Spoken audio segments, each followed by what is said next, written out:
Halo teman-teman, pada kesempatan kali ini kelompok kami akan membahas mengenai implementasi pembelajaran dalam Understanding by Design pada subbab materi pembelajaran langsung dan pembelajaran terbimbing.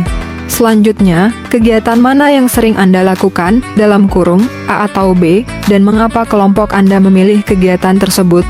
Jelaskan.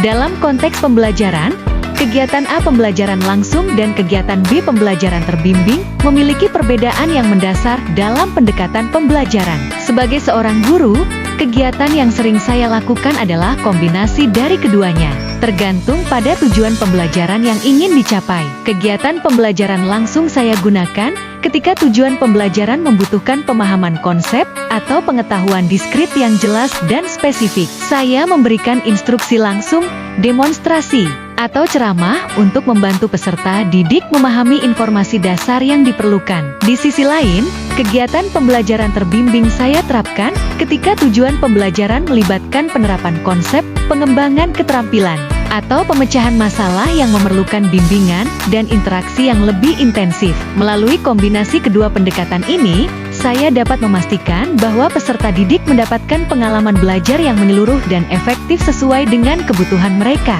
Contoh penerapan pendekatan pembelajaran langsung. Misalkan guru ingin mengajarkan siswa tentang operasi perkalian pecahan.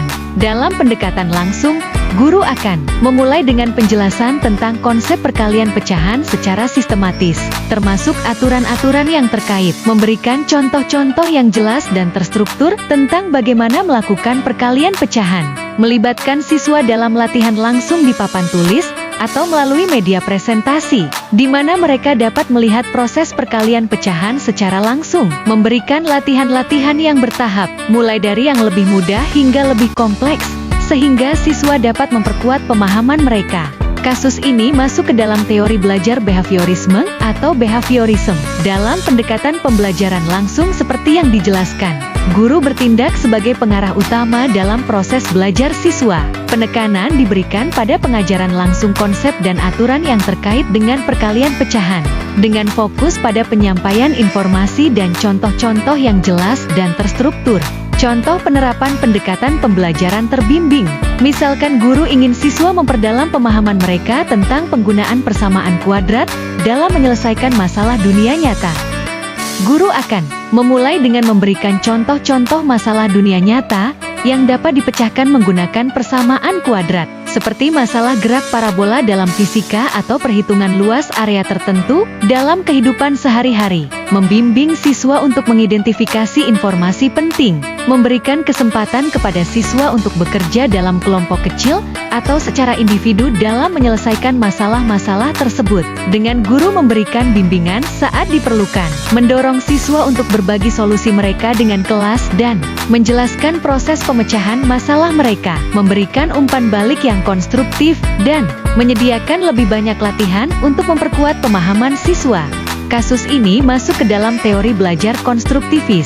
Dalam pendekatan pembelajaran terbimbing seperti yang dijelaskan, siswa diberi kesempatan untuk aktif terlibat dalam membangun pemahaman mereka sendiri tentang penggunaan persamaan kuadrat dalam konteks masalah dunia nyata.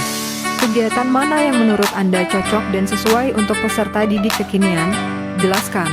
Untuk peserta didik kekinian, kombinasi strategi pembelajaran yang terdiri dari pembelajaran langsung kegiatan A dan pembelajaran terbimbing kegiatan B adalah yang paling sesuai. Peserta didik kekinian cenderung responsif terhadap pengalaman belajar yang melibatkan interaksi aktif, aplikasi praktis, dan keterlibatan dalam konteks dunia nyata. Dengan pendekatan ini, penggunaan teknologi dalam pembelajaran seperti simulasi, media interaktif, dan platform online dapat membuat pembelajaran lebih menarik dan relevan.